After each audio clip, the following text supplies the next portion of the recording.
नमस्कार, आप देख रहल बानी भोजपुरिया खबरें। बिहार झारखंड के ताज़ा खबर खातिर बनल रही रुआ लोगिन भोजपुरिया खबरें चैनल पर। जे अब तक लाइक सब्सक्राइब नहीं कैले तो जल्दी से रुआ लाइक करी, सब्सक्राइब करी और शेयर करी।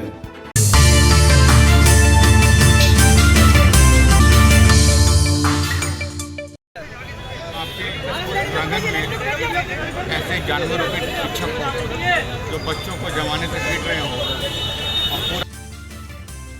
गया में एगो निजी स्कूल के शिक्षक द्वारा छात्र के पिटाई के बाद भइल मौत से आक्रोशित लोग न्याय खातिर निकलने कैंडल मार्च। गया से संवाददाता रमेश कुमार के मुताबिक शहर के दवा व्यवसायी प्रकाश अग्रवाल के पुत्र कृष प्रकाश जेडी गोयनका पब्लिक स्कूल के छात्र रहन, जेकर वही स्कूल के एगो शिक्षक द्वारा पिटाई कर दिहल गई, जवना से छात्र के मौत हो गई।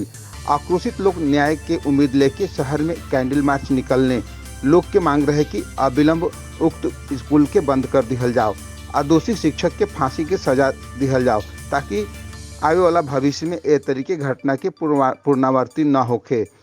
मार्च में शेरघाटी विधायक मंजू अग्रवाल, गया महानगर बर्नवाल समिति के रवि बर्नवाल, भारती बर्नवाल, स्वाभिमान पार्टी के कौशलेंद्र कुमार, अधिवक्ता द्वारिका प्रसाद, सुधीर कुमार लोहानी, अनिल कुमार सहित ढेर सारा लोग शामिल रहे। कैंडल मार्च निकाले हैं। कैंडल मार्च का उद्देश्य यही है कि सरकार और प्रशासन की आंखों में और उनके भावनाओं को जगाना कि इन जो पीड़ित परिवार हैं उनको उचित न्याय मिले और निष्पक्ष जांच हो।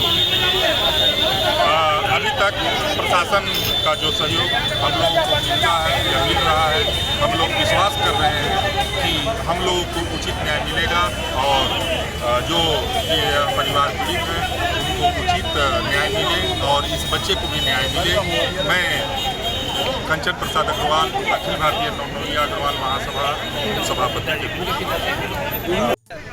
आपके प्रांगण में ऐसे जानवरों के शिक्षक हो जो बच्चों को जमाने से पीट रहे हो और पूरा स्कूल प्रशासन, स्कूल का सिस्टम सारे दोषी हैं। आपके स्कूल प्रीमाइसेस मास्टर शिक्षक हो जो बच्चों को बेरहमी से पीटते हो, आपको पता नहीं हो तो फिर शिक्षक दोषी नहीं है, स्कूल का सारा सिस्टम दोषी है। क्या चाहते हैं मतलब न्याय चाहते हैं, दूसरे बच्चे पीड़ित ना हो, दूसरे माँ बाप पीड़ित ना हो दोबारा, और बच्चे को न्याय मिले, दोषी सजा मिले, निष्पक्ष जांच हो।